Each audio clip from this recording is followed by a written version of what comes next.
Welcome to Dread Wave, where nightmares never end. My name is Cadence. I work the closing shift at a small dive bar in the quieter part of my town. The place is right off the highway, but the parking lot also has a back entrance that's available to the general town. It's nothing fancy, just a dimly lit spot where the regulars know each other by name, and the jukebox has been playing the same rotation of classic rock for years. Most of our customers are locals, truckers passing through, and the occasional lost tourist looking for a stiff drink. I like it, though. The routine is predictable, the tips are surprisingly decent, and I've learned how to handle the usual bar crowd, the talkers, the flirters, the quiet drinkers, and the ones who just want to be left alone. Weekends are obviously a lot more hectic, but the thing about working during the week is that I'm expected to work my night shifts alone. I don't even get a bar back to pop in now and again. Yeah, it's obviously easier work and slower during the week, but I miss the company of my coworkers. I tend to be pretty vigilant during my shifts because we do get the occasional bar fight, considering the kinds of crowds we attract. That's why I clocked the guy immediately. It was sometime after 1 o'clock in the morning on a Tuesday when he walked in. If I had to guess, I'd say he was in his late 40s, but he was extremely clean-cut and well-groomed, not the kind of look you'd expect from a guy his age in an area like this. He was wearing a black turtleneck underneath a black trench coat. Definitely well-dressed but casual about it. I'm not sure how to explain it, but he had this aura of sophistication about him that makes you think of money, real money, not the loud, look-at-me kind. He glanced around slowly before walking swiftly over to the bar and taking a seat. I also remember him having oddly good posture, but that's neither here nor there. When I walked over, he glanced at the bottles behind me and ordered something top shelf without hesitation. As I was pouring his drink, he asked me if I liked working here with a smile on his face. It was a normal enough question, so I answered him honestly. I told him yeah and smiled back. I then made a joke about being a bartender or something. I wish I could say I got a creepy vibe from him, but that's not the energy he was giving off.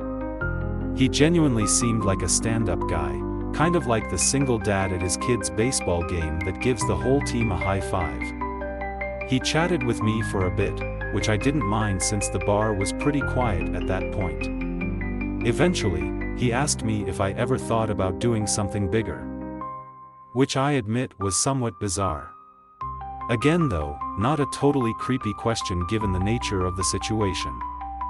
I gave him my standard bartender smile and told him I was happy for now. He nodded and sipped his drink, seemingly disappointed at my answer for reasons I didn't understand. After a long pause, he asked me what time I got off out of nowhere. That question surprised me. I hadn't picked up any kind of flirting from him whatsoever, so I was a little disappointed to discover that our conversation had just been another one of those empty attempts at getting my number. I smiled and gave him a vague answer, trying to brush him off in a friendly way without seeming uptight. Before he could answer, I busied myself and began wiping down the counter, but he didn't press. He just smiled like he already knew, then drained his drink and pulled out a crisp $100 bill, laying it gently on the bar like it was nothing. Then, without another word, he walked out into the night.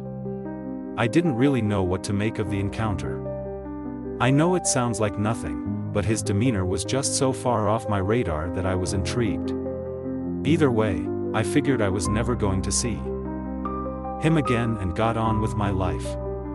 As it would turn out, though, I was wrong. About a week later, he came back, only this time he wasn't alone. There was a woman with him. She drew my attention since I hadn't seen her before. She looked like she was in her mid-30s and was dressed in a way that didn't quite match her age, trendy but off, like someone trying a little too hard to blend in with a younger crowd. I watched her closely as the two of them approached the bar. Everything about her seemed calculated, from the way she smiled too easily to the way she leaned against the bar like we were already friends. As I was setting down napkins in front of them, the very first thing she said to me wasn't a hello or a drink order but a compliment. She put on this overly joyful smile and said, "You're so pretty." Her fingers brushed against my arm as she said it, lingering just a second longer than normal.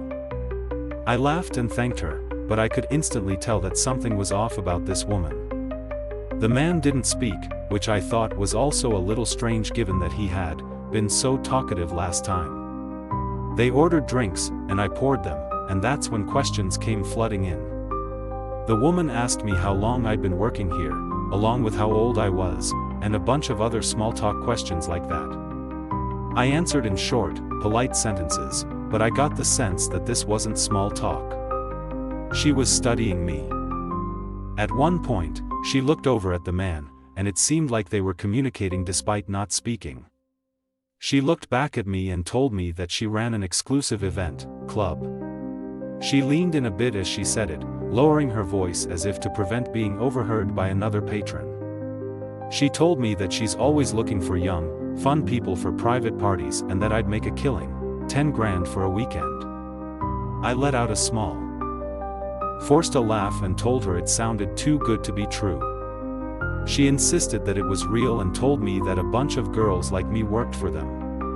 Her smile never faltered at any moment, which was starting to creep me out.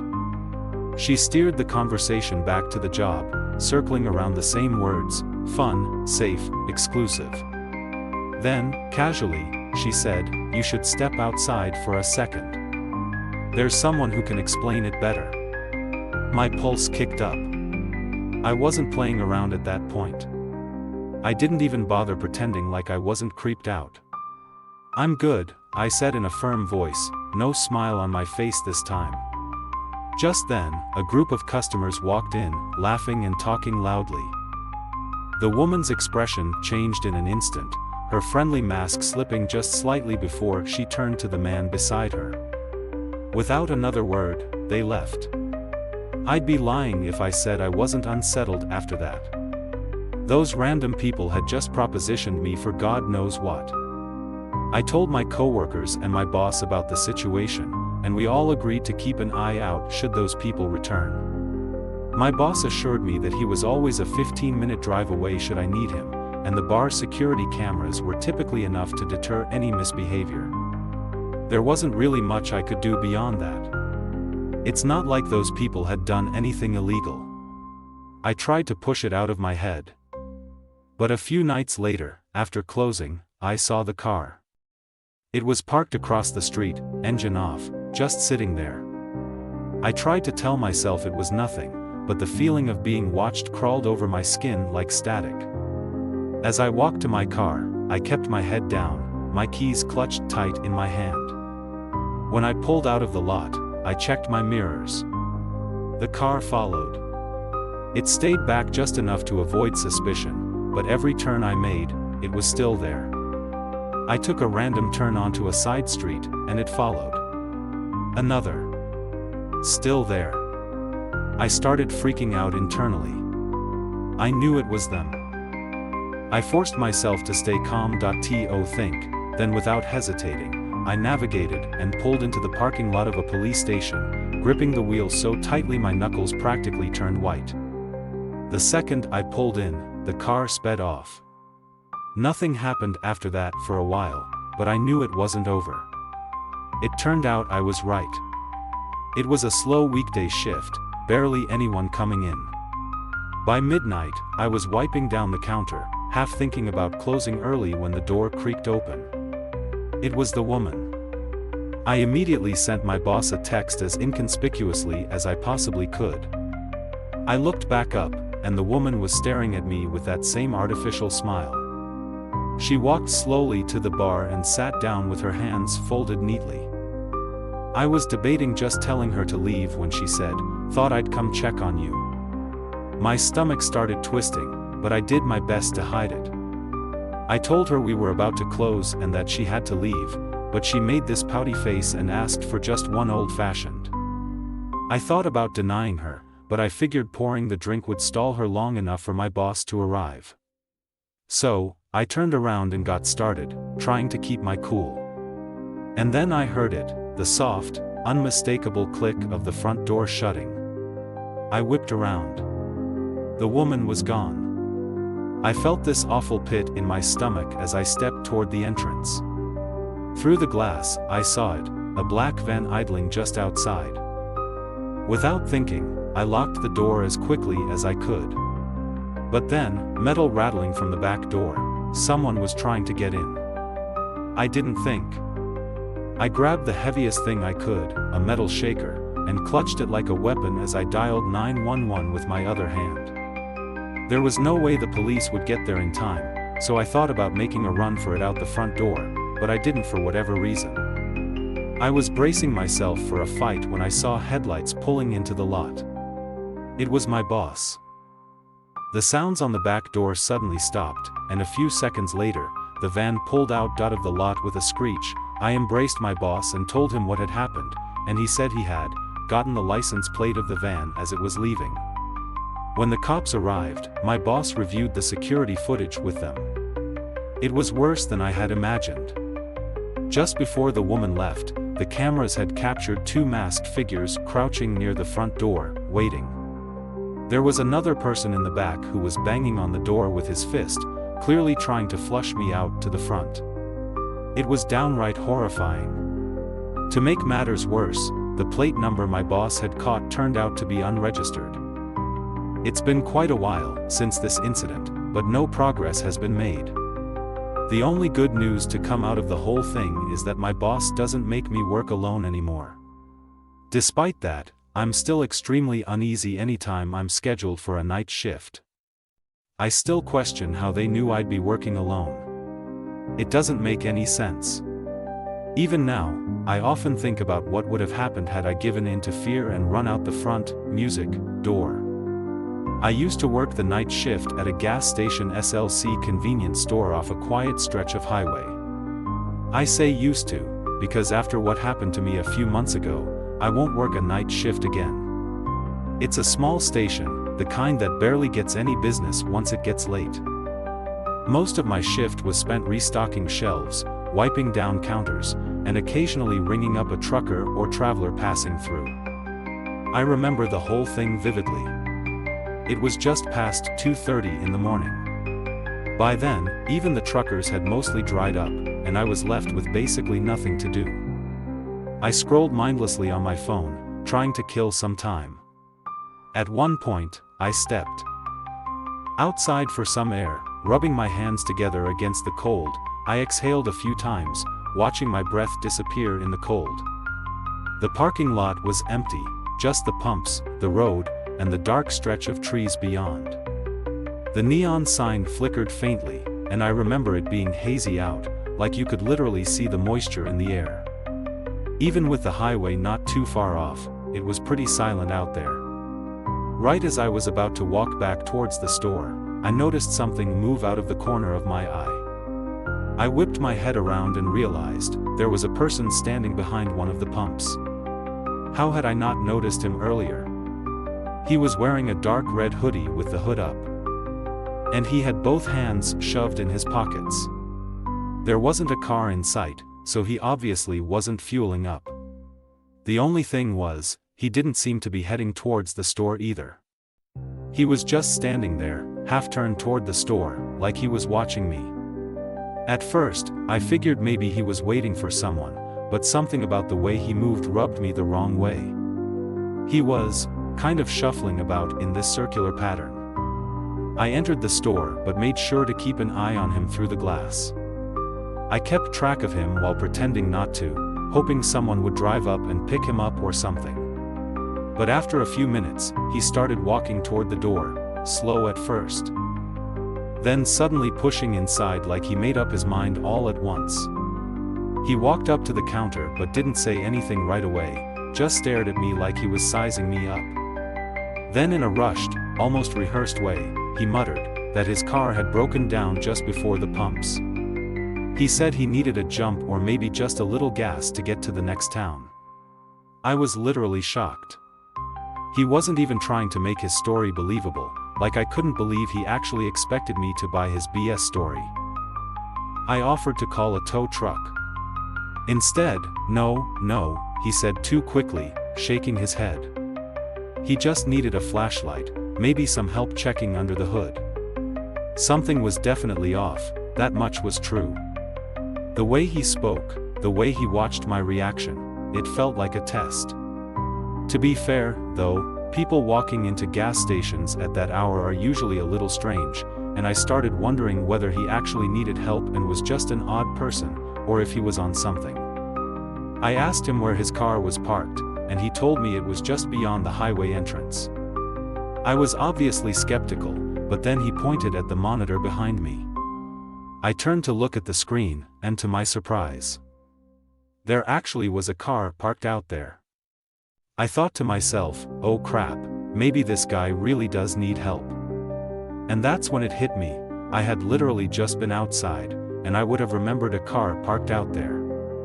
I glanced back at the monitor and saw the slightest movement near the car's back bumper. Someone was crouching just out of view.